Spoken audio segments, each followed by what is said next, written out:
ఈ నెల 19న కామారెడ్డిలో గౌతమ్ న్యూరో వారి సౌజన్యంతో ఉచిత mega health camp.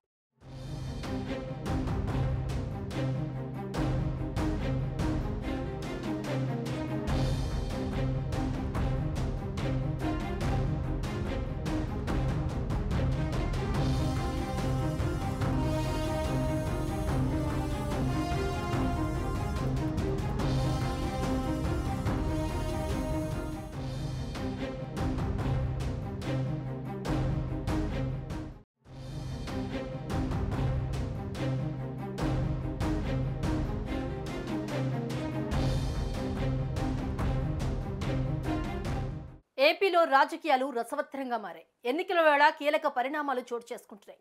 AP Congress అధ్యక్షురాలిగా వైఎస్ షర్మిల పొలిటికల్ ఎంట్రీకి ముహూర్తం ఖరారైంది. ఈ నెల 21న ఏపీ పీసీసీ అధ్యక్షురాలిగా షర్మిల బాధ్యతలు స్వీకరించనున్నారు. పీసీసీ అధ్యక్షురాలిగా షర్మిల నియామకాన్ని ఇప్పటికే ఏఐసీపీ ప్రకటించగా కుమారుడి వివాహం నేపథ్యంలో ఈ నెల 21న బాధ్యతలు చేపట్టనున్నారు.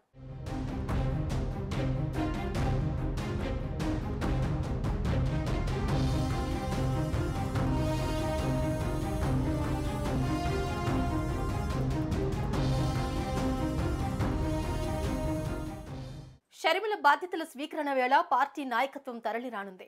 కాంగ్రెస్ పార్టీ రాష్ట్ర వ్యవహారాల ఇన్ఛార్జ్ మాణిక్యం ఠాకూర్ సమక్షంలో షర్మిల బాధ్యతలు చేపడతారు. పీసీసీ చీఫ్ గా ఎన్నికల వరకు ప్రజల్లోనే ఉండాలని షర్మిల డిసైడ్ అయ్యారు. అదే సమయంలో తన లక్ష్యమేంటో నిర్ణయించుకున్న షర్మిల వ్యూహాత్మకంగా అడుగులకు సిద్ధమయ్యారు. ఇక ఏపీ కాంగ్రెస్ అధ్యక్షురాలిగా షర్మిల ఎలాంటి ప్రభావం చూపిస్తారనే చర్చ మొదలైంది. పీసీసీ బాధ్యతలు చేపట్టిన రోజే తన కార్యాచరణ ఎలా ఉండబోతుంది, ఎన్నికలకు ఎలా సమాయత్తం కావాలనే దానిపై దిశానిర్దేశం చేరున్నట్లు తెలుస్తోంది. పీసీసీ చీఫ్ గా బాధ్యతల స్వీకరణ తర్వాత ఆమె తన కార్యాచరణ ప్రకటించి నేరుగా ప్రజల్లోకి వెళ్తారని తెలుస్తోంది.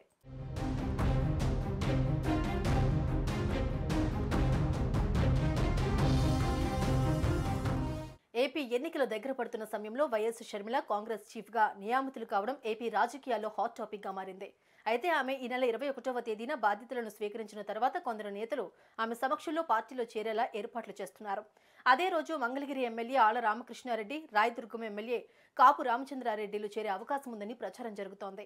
ఇక షర్మిల ఎంట్రీతో జగన్ ఓట్ బ్యాంక్ చీలుతుందని టీడీపీ నేతలు అంచనా వేస్తున్నారు. అయితే జగన్ వ్యతిరేక ఓటు మాత్రమే షర్మిలకు కొంతమేర వెళ్లే అవకాశం ఉందని, దీని ద్వారా టీడీపీ జనసేనకు పడాల్సిన ఓటులో చీలిక వస్తుందనే వాదన ఉంది. దీంతో అసలు షర్మిల ప్రజల మధ్యకు వచ్చిన సమయంలో ఎలాంటి స్పందన ఉంటుంది, ఎవరి ఓటును చీల్చుతారనేది ఆసక్తికరంగా మారుతోంది.